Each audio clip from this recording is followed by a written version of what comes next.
매일매일 높은 깃발을 향한 쉼없는 발걸음. 당신의 마음은 오늘도 안녕하신가요? 더 높은 성과를 위해 매진하지만 남들에게 말할 수 없는 고민들. 잠깐 여기 와서 함께 얘기해보면 어떨까요? 완벽주의자라는 말을 들으면 떠오르는 사람이 있으신가요? 어떤 사람들은 대놓고 자신을 완벽주의자라고 말하기도 하는데요. 그런 직장 동료나 주변 사람과 함께 일해야 한다면 어떤 느낌이 드세요? 완벽하게 일을 추구하는 사람이라면 함께 하고 싶을 것 같기도 하고요. 한편으로는 조금 부담스러울 것 같기도 한데요. 네. 오늘 여러분과 완벽주의라는 주제를 가지고 이야기를 나눠볼까 합니다. 많은 사람들이 내가 무슨 완벽주의야, 난 완벽하지도 않은데 이런 말을 종종 하시는데요.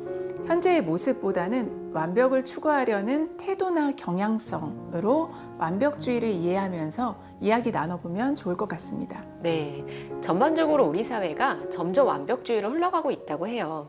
전 세계적으로도 90년대 이후 완벽주의 성향을 가진 사람들이 대폭 증가했다는 연구 결과들이 많아지고 있는데요. 전 세계적으로도 그렇군요. 네. 사실 이 완벽주의는 문화 차이도 꽤 있는 것 같아요. 네. 제 미국에 사는 친구가 종이를 잘라서 티켓을 만드는데 네. 이렇게 자를 대고 커터로 잘랐다고 해요. 그랬더니 주변에 있는 미국인들이 와서 당신 완벽주의자냐 이렇게 물어봤다고 하거든요. 정말요? 네.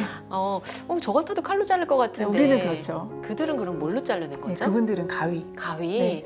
삐뚤빼뚤할 것 같은데 정말 문화마다 다르네요. 우리나라는 좀 어떨까요?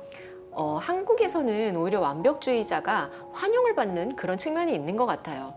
완벽을 추구하다 보면 일도 상당히 열정 있게 잘하게 되고, 그러니 결과적으로 성과도 좋을 수밖에 없잖아요. 네. 한국인 본인 스스로도 그런 것 같아요.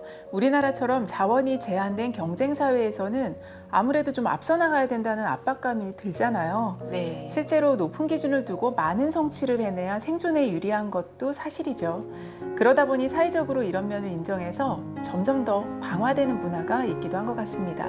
우리나라 직장인 남녀를 대상으로 한 리서치를 보면 실제로 10명 중에 7명이 직장에서 완벽주의를 추구한다고 답했다고 하고요.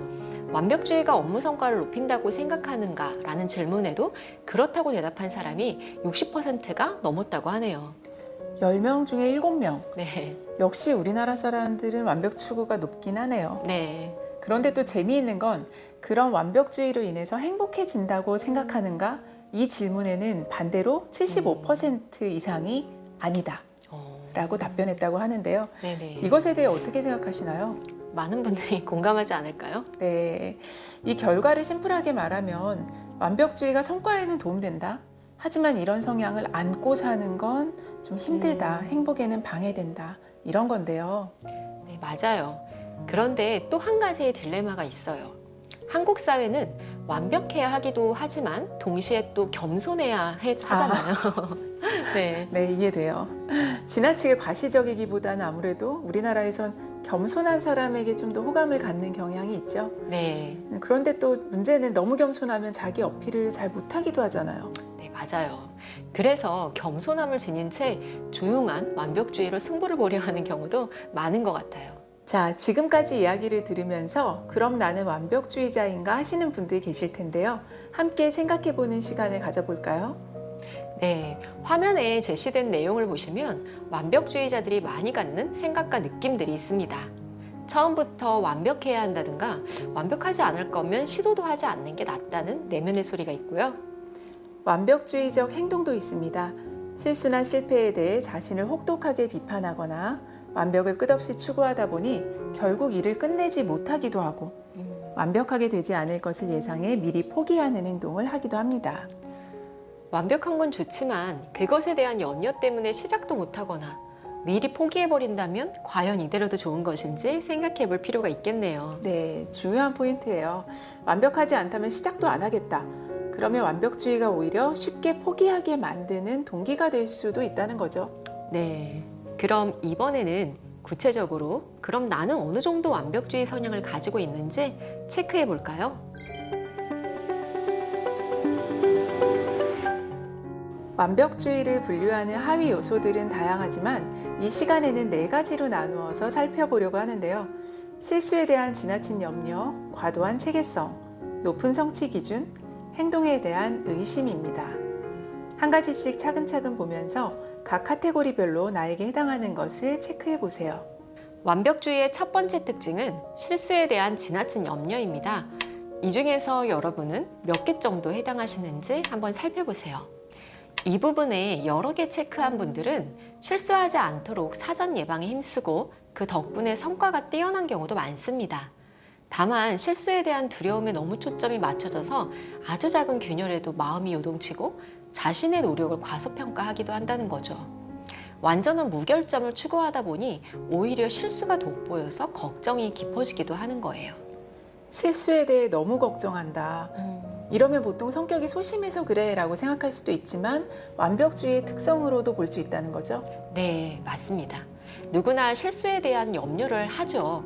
그렇지만 완벽해야 하기 때문에 자신의 실수를 더욱 크게 보게 되는 그러한 경우라고 할 수 있습니다. 그럼 두 번째 특징을 볼까요? 한국인의 완벽주의 두 번째 특징은 과도한 체계성입니다. 일을 세부적으로 계획해서 장악하는 것, 질서 및 정리정돈을 중요하게 생각하는 것이 여기에 포함됩니다. 이 부분에 많이 해당되시는 분들은 계획이 변경되는 것을 불편해하고 쉬다가도 갑자기 일 생각이 나서 충동적으로 일하거나 완벽하게 일이 끝날 때까지 쉬지 못하는 경우도 많습니다. 네, 체계적인 것은 좋지만 너무 얽매여서 오히려 해가 되는 경우네요. 선생님께서는 정리정돈 혹시 잘하세요? 저는 이 부분에서만큼은 정말 완벽주의가 아닌 것 같습니다. 그러시군요. 네. 완벽주의의 세 번째 특징은 높은 성취 기준인데요. 스스로 세운 기준을 중요하게 생각하거나 될 수 있는 한 완벽해지기 위해 노력하는 것이 여기에 해당됩니다. 높은 성취 기준을 가진 사람 중에는 해낼 수 있다는 자신감과 자율성이 높은 경우가 많은데요. 잘 조절하면 행복한 완벽주의자가 될 수도 있어요. 다만 나 자신이 아닌 타인의 기준에만 맞추는 완벽함에 초점을 두면 스스로 만족도가 많이 떨어지는 경우도 있습니다. 네, 이 부분은 완벽주의자 하면 보통 떠올리는 가장 대표적인 특징이 아닐까 싶네요. 네. 기준을 높게 갖는 것 자체가 문제라기보다 어떤 기준에 맞춰져 있느냐가 핵심일 것 같습니다. 한국인의 완벽주의 특징 마지막인데요. 행동에 대한 의심입니다. 어떤 행동을 한 후 이렇게 해도 되나? 이게 최선일까? 스스로 믿지 못하고 불안해하는 마음입니다. 심사숙고한다는 측면에서는 강점이 되기도 하지만 우물쭈물하면서 이것저것 시도해보느라 스스로를 피곤하게 만들고 기민하게 행동하지 못할 수도 있습니다. 지금까지 본 체크리스트 중에 여러분은 몇 개가 해당되시나요? 완벽주의의 4가지 특성 중에 체크한 것이 8개 이상이라면 여러분은 완벽주의적인 성향이 높다고 할 수 있습니다. 스스로에 대해 점검해 보셨다면 다음 영상에서는 완벽주의가 삶에서 어떤 영향을 끼치는지 이야기해 볼 텐데요. 좀 전에 완벽주의 특징 중에서 잘만 조절하면 행복한 완벽주의자가 될 수도 있다고 했었잖아요. 네, 아주 솔깃한 부분이죠. 그리고 행복한 완벽주의로 살아가는 방법, 또 그에 앞서서 완벽주의의 부작용에 대해서도 다음 시간에 알아보도록 하겠습니다.